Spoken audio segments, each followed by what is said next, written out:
इंसान तो तुम हो ही बहुत अच्छे, लेकिन उसके साथ साथ तुम्हारी कुछ आदतें हैं जो बहुत अच्छी हैं। तुम्हारे कुछ स्वभाव हैं जो बहुत ही अच्छे हैं, जो सराहना करने वाले हैं। और उनमें से सबसे अच्छी बात यह है कि तुम किसी को भी माफ़ कर सकते हो। किसी ने तुम्हें कितनी भी तकलीफ क्यों ना दी हो, लेकिन अगर वो तुम्हारे सामने आ जाता है तो पता नहीं, तुम उसकी सारी बातें चुटकियों में भूल जाते हो और उसको माफ़ कर देते हो।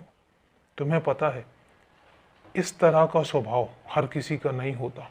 माफ़ करने का जो दिमाग और जो मानसिकता होती है और जो मन होता है, वो हर किसी का नहीं होता।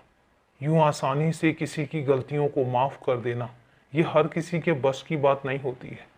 बहुत मुश्किल होता है किसी को माफ़ करना, क्योंकि जब तुम्हें अंदर तक चोट पहुंची होती है, तुम्हें अंदर तक ठेस पहुंची होती है और तुम अंदर तक तकलीफ में होते हो, तो सामने वाले की गलतियों को नज़रअंदाज करना इतना आसान नहीं होता है। लेकिन सबसे बड़ी और सबसे अच्छी बात यह है कि तुम किसी की बात को, और ख़ासकर लड़ाई झगड़े वाली बात को, मन मुटाव वाली बात को दिल पर नहीं लेते हो। तुम उस इंसान को माफ़ कर देते हो।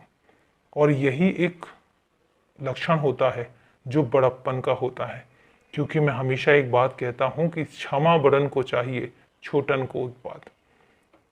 छोटन को उत्पात से मतलब ये नहीं है कि जो उम्र में छोटे होते हैं उन्हें उत्पात करने की परमिशन होती है। नहीं, जो लोग छोटी मानसिकता के लोग होते हैं, जिनकी सोच छोटी होती है और जिन्हें दूसरों को नुकसान करके मजा आता है, ऐसे लोगों को भी छोटे लोग कहा जाता है।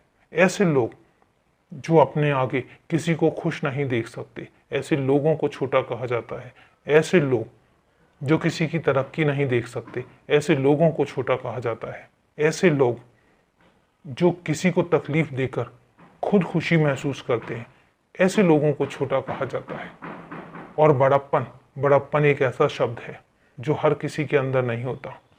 और बड़प्पन का मतलब ये होता है कि सामने वाले की कितनी भी गलतियां क्यों ना हो, लेकिन तुम्हारे अंदर उनको माफ करने की एक शक्ति है। तुम उनको माफ कर पाते हो। इसको बड़प्पन कहते हैं। बड़प्पन इसको कहते हैं कि तुम अपनी तकलीफ ना देखकर, तुम्हें कितनी चोट लगी है इस बात को ना देखकर, तुम सामने वाले को माफ कर सको। इतनी हिम्मत, इतनी ताकत और इतना जज्बा हर किसी में नहीं होता। तो इसलिए मैं तुमसे कहता हूं कि तुम्हें देखकर मुझे गर्व भी होता है और मैं बहुत खुश भी होता हूं।